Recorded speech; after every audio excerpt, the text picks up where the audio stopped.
bike helmets and gloves, absolute minimum requirement. And we put the stickers on the helmets, and we also then do all the team markings and things like that. So that's a registration. The race starts will be between 8:45 and 9:15. And we expect competitors to be on the course between 2 and 4 hours. The fastest will actually finish the course. The very, very good ones will probably finish it in 90 minutes or less. But the vast majority of people are not that fast. Don't worry about it if your son or your daughter is not super, super sporty. Most of the kids actually run, walk. A lot of them walk. And what we do is we actually manage the pace of the people to match the race. And what we do is we have shortcuts built in. So where we can see people are struggling a little bit, we actually engineer the shortcuts so that we get everybody back to the finish in a decent time. There's no point having somebody stuck on the mountain for 5 hours, exhausted, upset. That's no fun. That's not what it's about. It's about, you know, letting people push themselves and kind of grow a little bit, but in a nice and a, you know, safe environment. Okay. We'll get the racing over by about 1 p.m. and we'll have an award ceremony by 1:30. Go ahead.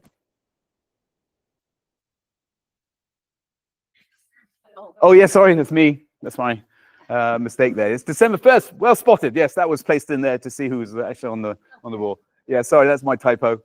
December 1st. Yes. Okay. Sorry for any confusion. Okay. Okay, as we said, we'll be starting at the promenade and then we'll be finishing at the Tai Pak main beach. You'll see race officials be wearing red tops like this and also red vests. Hello, come on in, don't worry. We started already, but you can catch up. The race officials, like I say, we have a team of section leaders who actually look after our marshals, marshal volunteers. And we have around 25 section leaders who are experienced marshals themselves. They've done this over many years, and they then organize teams of perhaps 8 to 20 marshals under them. So it's like a cascade system. It's how we control all the marshals. Okay, so safety is the primary concern. Absolute minimum is that kids are always wearing the bike helmet and make sure that it's done up well, and also that they're wearing gloves as well. Basic reasons, just to protect the head in case of a fall, and also some protection for the hands, because if you stumble, the first thing you tend to do is put your hand down. So a little bit of protection for your palm is important. They don't have to have fingers. Some people like to use the bike gloves, which don't have fingers. That's okay. Or you can have the fingerless gloves or the finger gloves. Doesn't matter. Try to get that sorted in advance. We have had kids turn up on race day with marigolds. Okay, washing up gloves. It's not advisable. We do have some backup kind of workman's gloves if kids are really stuck. And we have some backup helmets as well if kids are really stuck. But we'll ideally please sort your kids out in advance. Be prepared in advance. If they're bike helmets and they have visors, then just take those off, because sometimes they have clip-on visors. Best to take those off so that they don't get lost. What else should you have for the race? Ideally, some kind of hydration, some water. It could be a Camelback. Those are very kind of popular for people who do walking on the trails and the mountains, things like that. It doesn't have to be anything like that. It could be just a water bottle. That would be fine. And that can be carried if you've got like a hip waist belt or something like that to put it in. That's fine as well. It doesn't have to be super special. You don't have to spend lots of money or anything like that. We would recommend that people wear appropriate shorts. For example, things like jean shorts are not good because they get wet.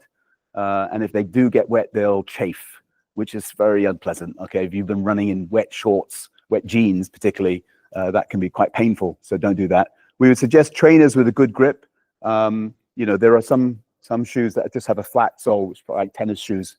They're not so good. You want something with a bit of tread to give you plenty of grip when you're going over perhaps rocks or slippery areas like that.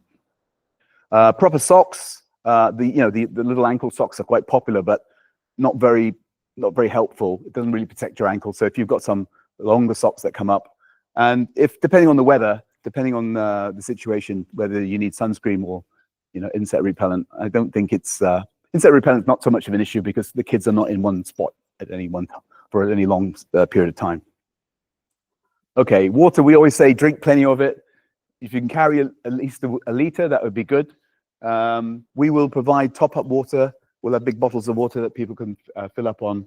And we tend to remind the kids to drink. It's quite important. If the weather is quite sunny and hot, obviously, there's a chance of people, getting quite tired and dehydrated. So we try and prevent that as far as possible. Ideally, we mentioned here, don't run with a bottle. It can be done. Kids have done it. Some of the fastest runners will actually just run with a bottle, but probably better to have both hands free to steady yourself, that kind of thing. And certainly when you do things like the assault course, you're going to need both hands to climb up and clamber over things and stuff like that. Okay.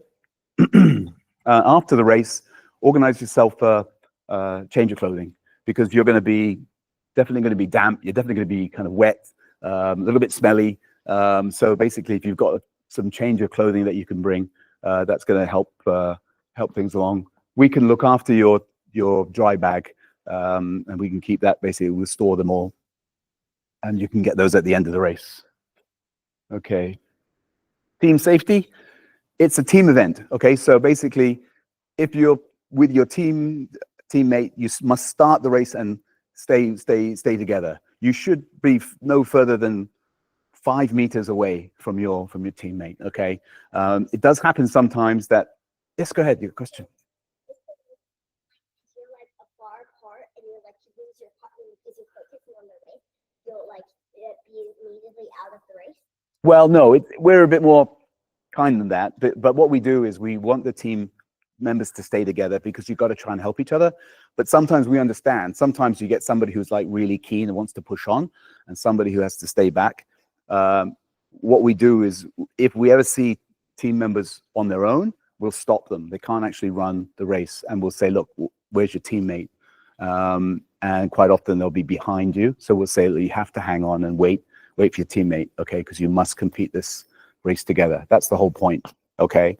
So if you get a situation whereby, and I'll deal with it in a minute, whereby somebody has to drop out, we have a mechanism to deal with that too. We can deal with that, okay? Okay, if you have a problem, then what we'd like you to do is, and perhaps you're running and one of your teammate falls down, hurts their leg or something. What we'd like you to do is basically stay with your teammate. Don't leave them alone, okay? You look after them. And the next team that's going to come along, you mention to them, well, we need help, all right? Now, the marshals won't be far away. They're literally going to be all throughout the course. So we'll be able to get help there very, very fast. We also have a team of first aiders that are around and available as well. But the idea is that you stay with your teammate and you just inform the next team that's coming along, we need some help, please, okay? Remaining team members can't run alone. So if you really had a situation where somebody fell over, hurt the leg, and the first aiders came along and said, oh yeah, she probably can't continue that race, then we have a mechanism to then let that we call them orphans, basically. They're basically team members without their partner.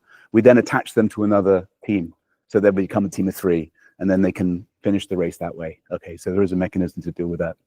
We need to know if people drop out of the race. It does happen. People get fed up and they've had enough, and then they decide to go to McDonald's and get an ice cream. It has happened, but it causes consternation for us, because we count the people out and we count them in. So if people have to drop out of this race, then you must come to the marshals and say to them, look, we're team number 303, and we've both had enough, and we want to get home and all this kind of stuff. That's okay, but you must tell us, all right, so that we can make allowances for that and inform the various people. We have a sweep system that we organize, which is basically, we actually follow the last runners around the course. So it's not possible for somebody to get left on the mountain. We actually have a sweeper who basically then follows the last kids that are around the course, and then we scoop them up, basically. Okay, so nobody can get left out there. Go ahead. I have a question. Last year, my son was with his teammate, and he dropped like 100 meters after they started the race. But then my son had to sit for half an hour because the leader section didn't know that they can just put him in another group. Oh, coming along. Okay. And then he was like, they waited only for the last 2 girls that was on the race and just team him up, because she didn't know that it was that it possibly can be that there will be 3 people Yes. just gonna race. So Yes. if it's possible just to make it clear Right. for the marshal and the section leader that it is possible. Because then he just waited for like 25 minutes. He was sitting and he really wanted to race. Yeah. And everyone just passed him and no one teamed him up with anyone. Oh, I'm sorry about that. Yeah, that's not how it should happen, obviously. Yeah, but if we can just make it clear this point. that Yeah, we can okay. actually team him up Yeah, with yeah. someone, or anyone that's just dropping and want to continue. Yeah, well, what happens is if somebody has to drop out, first we need to know who's dropping out. And then if the other partner is going to continue in the race, what we'll do is we'll officially assign them to another one. So yeah, for some reason that mechanism broke down, but Yeah. maybe I can speak to you afterwards about Yeah, where it happened, and then I'm also a section leader. Yeah. I'll be happy for that. thank you so much. Yeah. We are going to be informed about the exact process, how we are teaming up, or it's something that we're gonna need to contact somebody with, like a section leader. Yeah, basically what would happen is if somebody's in a situation whereby they can't continue, obviously the marshal needs to be informed at that point, and then we'd involve our central control. And at that point, then we'd be asking, say, okay, does the other partner want to continue the race or go on?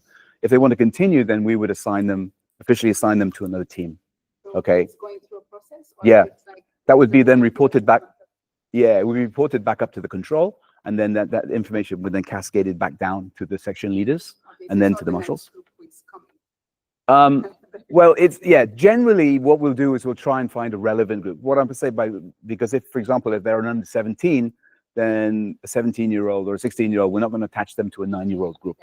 Yeah. So when we say the next group, it has to be the appropriate. The same. Yeah, exactly. Yeah, to match it. Otherwise, it's little. But then we, as whoever we are, marshals or volunteers or whatever we are, standing in a different post, each of us, we don't have the legacy to put people into the same age. No, it should be the section, not the marshal. Yeah, it must be the section leader, and even the section leader has to center it back to the control so that we know, because it also affects the timing situation as well.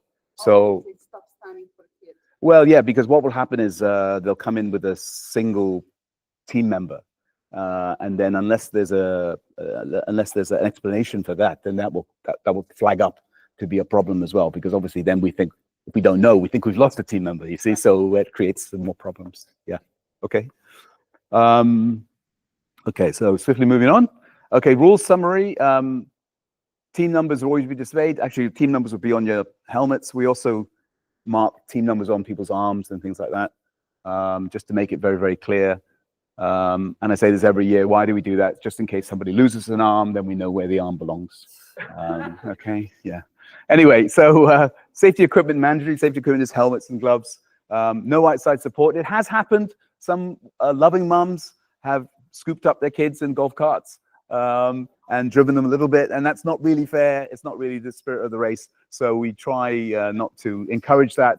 Yeah, no getting the bus and stuff like that. Teams, as I mentioned, start and finish together. Listen to the officials, the people in the red shirts and the red bibs. They'll be out there looking after you.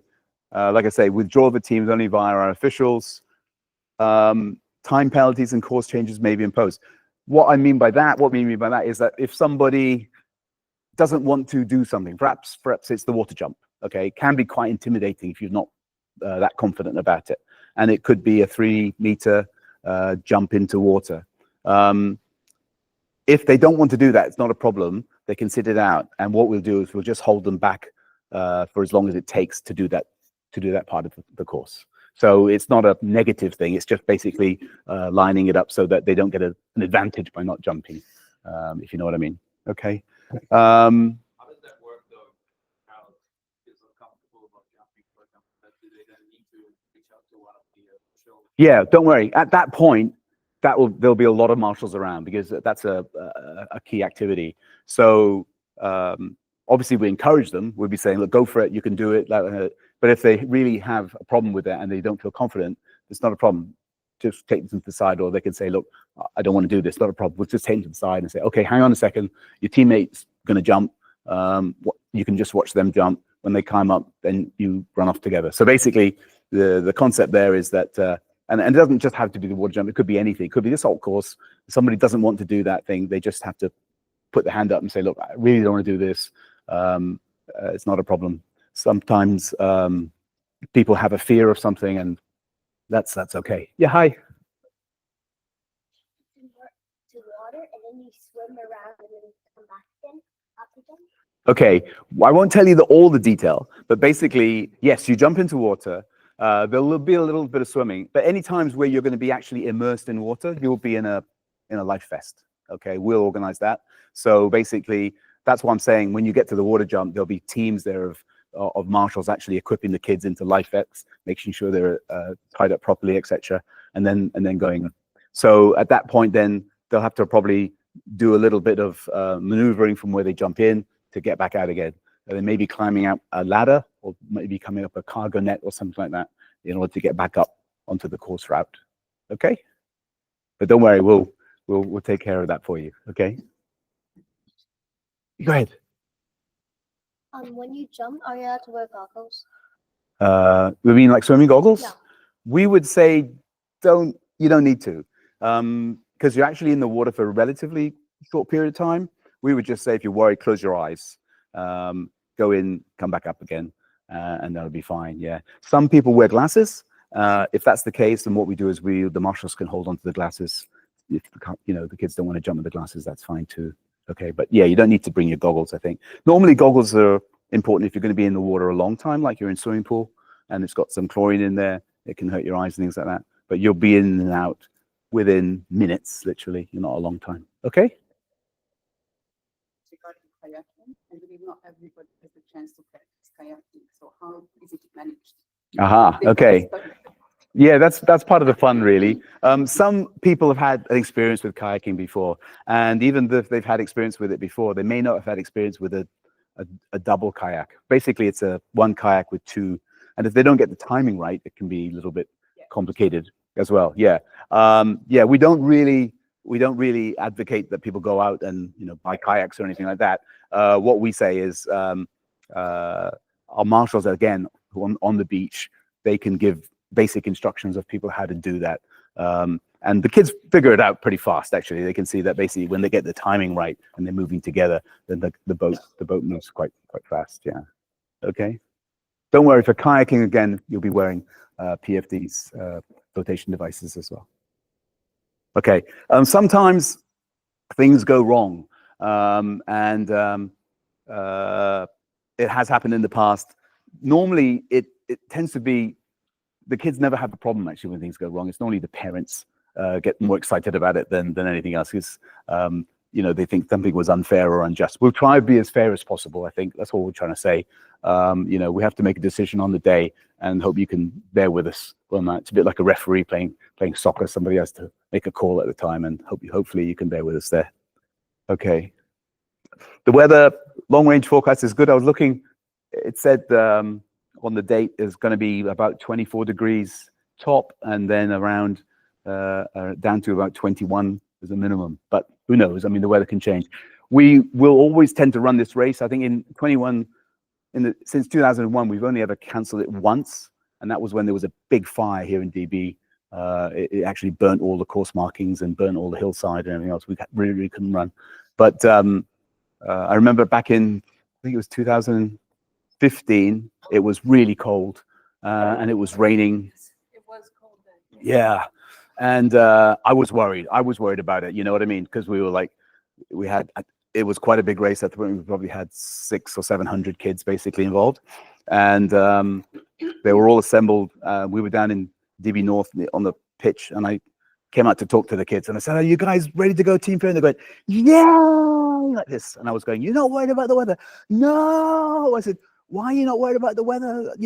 Why are you so excited?" Says, "Because we can run around in the rain." Because they're not normally allowed to run around in the rain. So for the most part, the kids really enjoy the fact that they're going to go out there and have a great time. Okay, so if we have to postpone the race, and that tends to be in a absolute last ditch scenario, it would have to be a Typhoon 8 or something like that for us to do that, then we would postpone it to the following weekend. Okay. Okay, what we do is we raise money for youth outreach. We're all a completely voluntary organization, and we've partnered with youth outreach who actually look after underprivileged kids who probably are less well off than the kids obviously in DB. I think that's what we're trying to say. So what we'd like to do is basically, if you can help us raise some sponsorship for them, that would be great. We donate all access funds. I think over the last 20 years we've been going, we've donated over 1.2 million now to youth outreach, and we try and keep that going. Okay. So we'd like your help. If people do raise funds, we can actually arrange for tax allowable receipts for anything $100 or more. So get in contact with us. We can do that, and we tentatively close the charity fund by the end of January. Safety is the highest priority. In dangerous areas, race officials will slow you down. So for example, if you're coming down the mountain, it's very easy to go too fast. So there'll be marshals in kind of key strategic points controlling people with their speed to make sure that it's a safe descent. We don't want injuries, obviously. That's not what we're doing. Okay. All right, I'm going to quickly go through the marshal briefing here. Are some of you, or all of you, helping as the volunteer marshal? Yep. Okay. All right. And some of you have done this before as well. So I'll just put up this question. What's the biggest problem that marshals have to deal with? Any idea? Accident, injury. Yeah, the good answers. The good answers. Not the one I'm looking for, but sorry.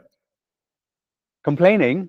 Yeah, a little bit. Yeah, but not from the kids. Actually, the biggest thing is the parents. Actually, okay, because of course we understand you care about your individual, your son, your child that's involved in this race, and you know, obviously a huge investment mentally, emotionally for you. So what we tend to have is more issues with parents who are concerned about things rather than the kids. And what we try to just mention to the marshals is that you know we understand, we empathize with their situation, okay, and hopefully they can understand, empathize with ours as well. Parents sometimes cause issues. For example, some parents want to follow their kids, so they, you know, actually they're a little bit worried, and they're thinking, well, perhaps I can run with them. It's not a good idea. It's embarrassing for the youngster too, and also it actually could be a hazard as well, because you know, when you're a little bit older, you might not be as steady on your feet, etc. When you're doing some of the slippery areas, so we don't want to have to divert resources, basically looking after parents who fall over in situations where they shouldn't be there.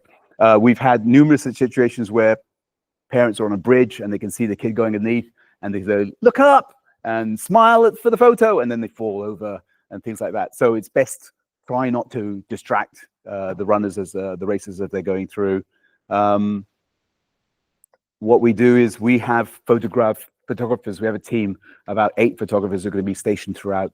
So we'll get lots and lots of photographs that will be free to download. So don't worry about that, about trying to get really good photos and things like that. We can take care of a lot of that for you. Sometimes parents want to see their kids running, so they tend to take the golf carts, but that can cause, you know, traffic concerns and problems like that. So we would please request that you don't do those kind of things. Yeah, and then we've had situations whereby well-meaning parents have sent kids the wrong way, and that's because perhaps they've seen kids go that way, and not realizing that perhaps those are inters, and the next juniors that come don't actually go that way, they go this way. So it does cause us more problems if people aren't well informed. Okay. Marshal volunteers, I mentioned this a little bit earlier. What we do is we organize these through our section leaders. You may be, as a marshal volunteer, you may be out on the hillside, or you may be on a road crossing. I think within the questionnaire we asked you how adventurous you feel, and what we do is we use that to gauge where to place you on the course. Okay, some people say, "Oh, bring it on," kind of thing. I don't mind. Some people say, "Well, I'd rather just do something simple," so we might do a road crossing or something like that. But if you are going to be in the mountain, you know that you're going to be out there, then you may want to get some mosquito repellent or something like that, possibly. I think the very important thing I'd point out here is that if you're on a road crossing, then the golden rule for road crossing is we don't stop the traffic. Okay, we would like to be able to think that we could stand out there miraculously and stop a bus that's coming towards the road crossing. But if we fail, then we're actually talking about the lives of the marshal. We're talking about the life of the kids as well. So what we do is we stop the kids, because I know that we can stop the kids. I cannot physically stop the bus, but I can stop the kids. So even though the kids may be racing, we actually, if you're on the road crossing, then you actually stand in their way, stop them, say, stop, stop, there's a bus coming, let the bus go past, or let the vehicle go past. Once it's gone, off they go. Okay, so that's very, very important. We have had, like I said, well-meaning marshals doing it the other way, but it's not reliable. We don't want to do that. That could lead to a serious accident. And we do a sophisticated risk assessment, actually, for the whole race. Road crossing is probably our #1 concern, because although, I mean, there's 3 big areas. One is road crossing. The second one is risk of drowning or water danger. The third one is kind of cliffs and edges and falling off things. We can mitigate cliffs and we can mitigate water hazards, but we can't mitigate getting hit by a bus. Okay, so that's very important that the road crossing teams understand they stop kids first. Okay, any other questions for people who may be marshals? If in terms of where you're going to be assigned and things like that, we'll be getting in touch with you very soon, because we've just been sorting all that information out. If like the other teammate's parent wants to volunteer as well, Yep. who should, because I didn't fill that out on the thing. Okay. Put my info. Okay, on our website, there's a registration button that you can click, and then there's 2 levels of registration. One is for teams, and then that comes with a mandatory marshal, and there's a completely section that goes volunteer marshal. Yeah, so if they click into that one, that would be great. Super. Lloyd. That's one reminder especially for the marshals. Please, no marshal should be removing any ribbons. We had that last year. Some marshals, they wanted to help. They thought it was the end of the race. Yeah. Remove ribbons, and the sweepers got lost. Yeah. So that's bad. Yeah. Right? So the marshals, even if you have maybe a leader who is going to tell you, okay, no one else is, you can help by removing a ribbon. No. Yeah, Only don't the do it. sweepers will remove the ribbon. Yeah. That's essential for the marshals. And second point that we didn't mention earlier. Now, a lot of children have their own mobile phone. And the parents very often want their children to have a mobile phone, because when they're on the course, they say, oh, in case something happens, you can call me, or maybe I can call you to ask you how you are. And then maybe, okay, there is a water jump, but then you can leave it aside before the jump, and then you jump into the water, and then you get it back after. I suggest not to take any phone, because We discourage there it. will be more water than the water jump. I guarantee. It's not only that; it's also easy to get damaged if you fall and things like that. It's not a good idea. Daily levels can be river water, sea water, whatever the water, but there will be a lot of water outside the water jump. Okay. No problem. Okay. Do we need help? Course setup. We're setting up on Saturday. We'll be cleaning up after the race, and we'll be finishing at Taipat Beach. So if you are around after the prize giving, please help and have a great time. Have a great race. Questions? There's going to be more questions. Yes, you kind of touched upon weather and safety in Grenoble. Do you have any contingencies if it's like, if the weather forecast is not what you predicted and the weather is like this morning and kind of the slopes and everything is slippery and a bit dangerous, or maybe, like you said, there might be a river or something overflowing? What are your kind of actions on our contingency? We actually take contingency before that. For example, on some of the slopes, we'll add ropes so that people can use those to assist them to come down. And hopefully they won't need to be used. But if the weather is very wet and very slippery, then they would be used in.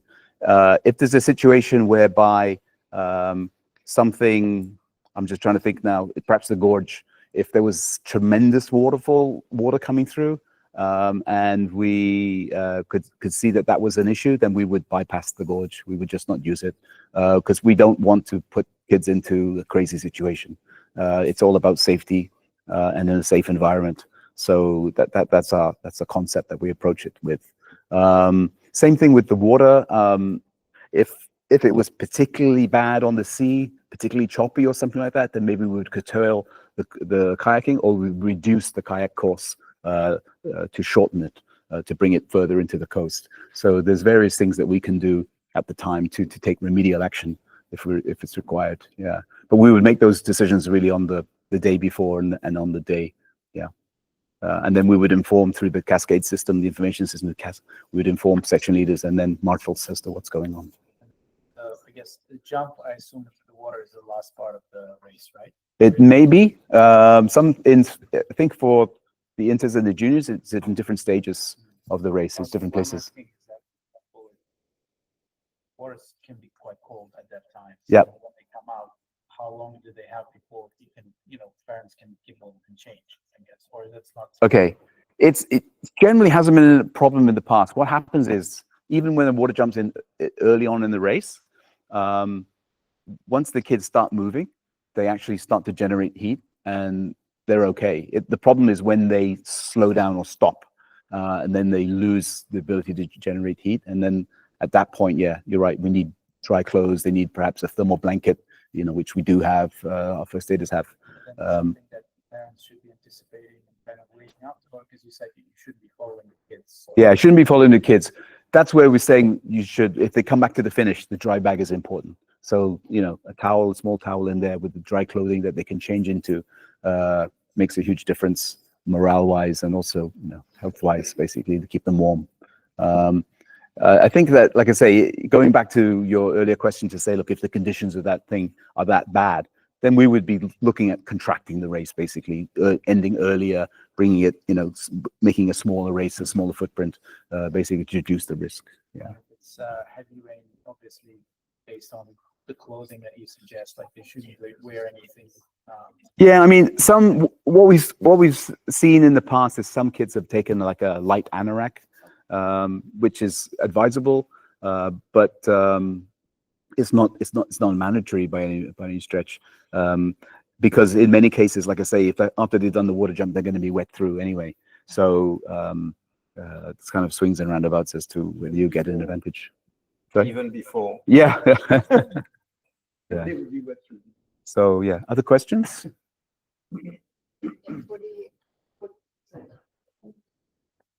For the marshals, to not make the mistake to direct kids to the wrong direction, are we going to be aware of the different routes? Yeah. To get Yeah, so basically, on the route, you'll see different colored ribbons, okay? And those would be going to be very specific. Lok's responsible for marking this. And so it'll be very easy to see the route, right?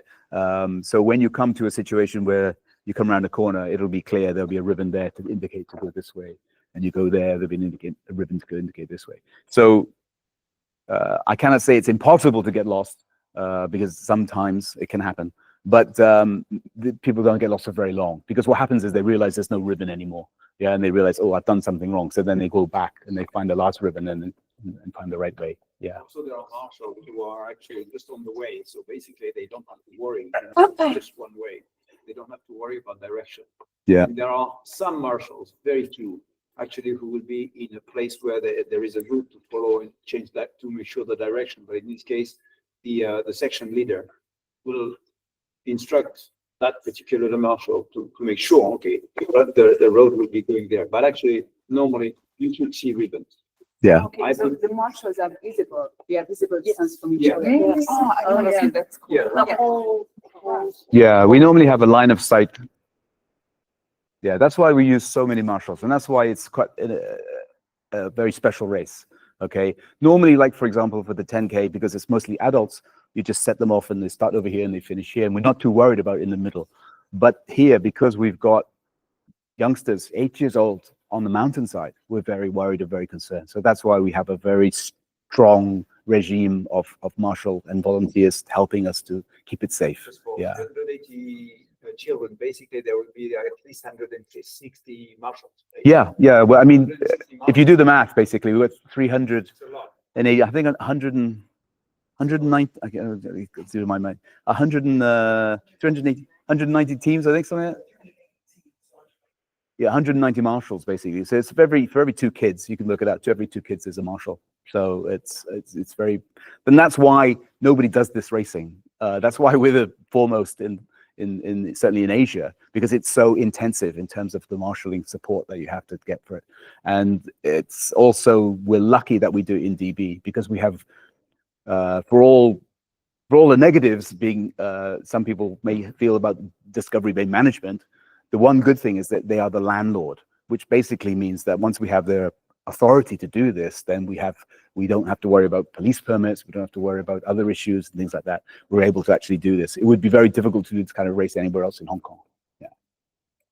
Okay, other questions? Oh, I'm being let off easy.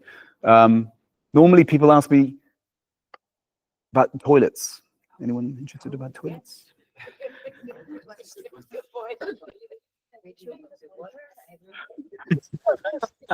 Yeah, I mean, normally the kids ask me, well, what do I need to go to the toilet? Well, what we say is, okay, obviously go before you go, before the start of the race. Make sure you use the amenities that you can at that point. And if you're really stuck, then what we normally do is we find a magic bush that's conveniently located throughout the course that people can use, okay? And that's why you also have a partner, a teammate, okay, to help watch out when you're using the magic bush, okay, so that nobody surprises you, okay? Okay, the other thing that people ask me sometimes is, what about snakes and things like that, and water buffaloes? We don't tend to have a big problem, because the reason why is that we're out in the weeks before, the days before, actually trampling through the course, so we tend to actually frighten most of these things away. Even before the kids are on the course, the marshals are on the course, the volunteers are on the course. So we've never had a situation whereby, I mean, I've encountered them when I've been trail clearing and things like that, but I've never had a situation where any of the kids actually encountered anything like that. And there's no water buffalo in this area. So I think in Mui Wo or something you might get that, but not here. Okay. Other questions? I'm being let off not easily tonight. Thank you very much. Okay, so hopefully you're looking forward to things. Oh yeah, one more. Go ahead.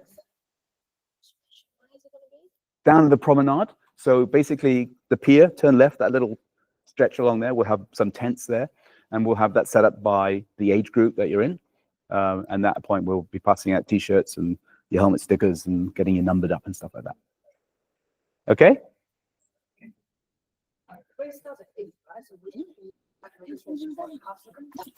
7. Yeah, if you, yeah, I think mentioned earlier, if you can get there a little bit before, even better.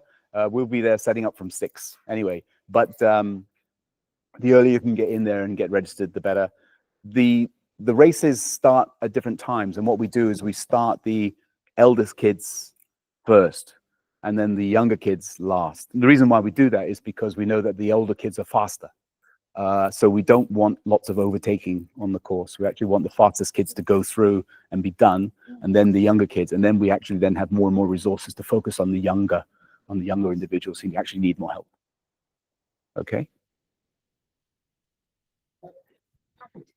So what about the T-shirts? When you arrive, so you'll get them on the day of the race, or you'll get them before? We'll get them before, but we'll give them out to you on the day of the race. Yeah, yeah. Okay, on the morning. All right. So, yeah. Last year there was hot dogs. Is there going to be hot dogs again? Yeah, I think we had a sponsor helped us last year with hot dogs. I can't answer that right now. Hopefully we can get something worked out. Yeah. Did you enjoy the hot dog then?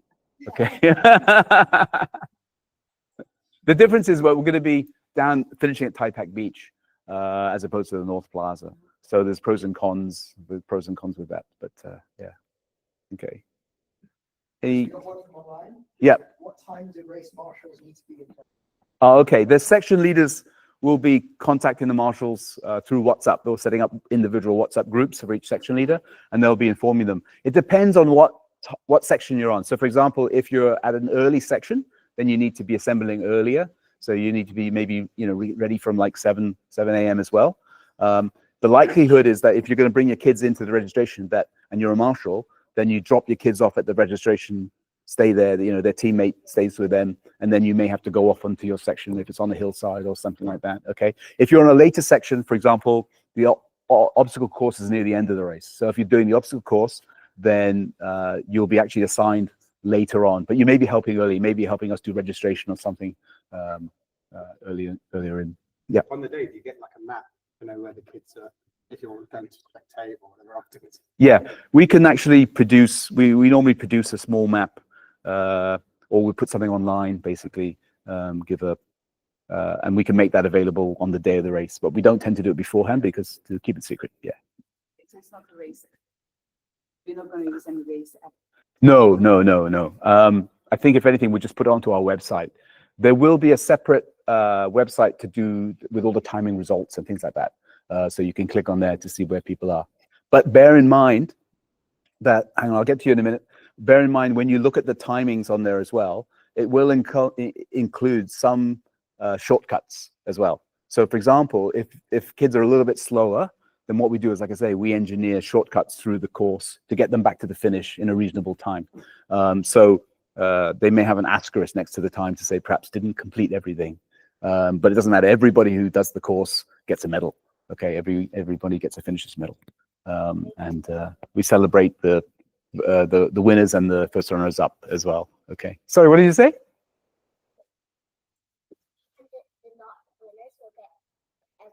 Everyone gets a medal. Yeah, I'm not stingy on the medals. Okay, so yeah. Sorry, there was a question up there.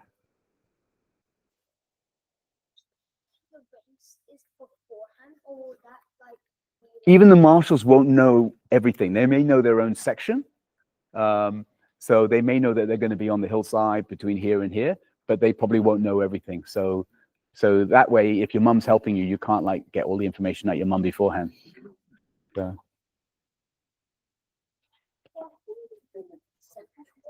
And then come on the day, and then like racing, and then like it's you come with the Yeah, I don't think we're going to cancel it. I think, like I say, in 20 odd years, we've only cancelled it once. And then that was a really, really desperate situation. So, and even then we actually knew the day before we had to cancel it. So we were able to contact people. So I wouldn't worry about it. But if you're are you coming from Central? No. Okay. Oh, okay. All right. Yeah. I think if you keep in touch with them on the morning, that's the important thing. But yeah. Okay, any more questions? No? Thank you very much. Hopefully you're looking forward to the race and enjoying yourself. Thank you.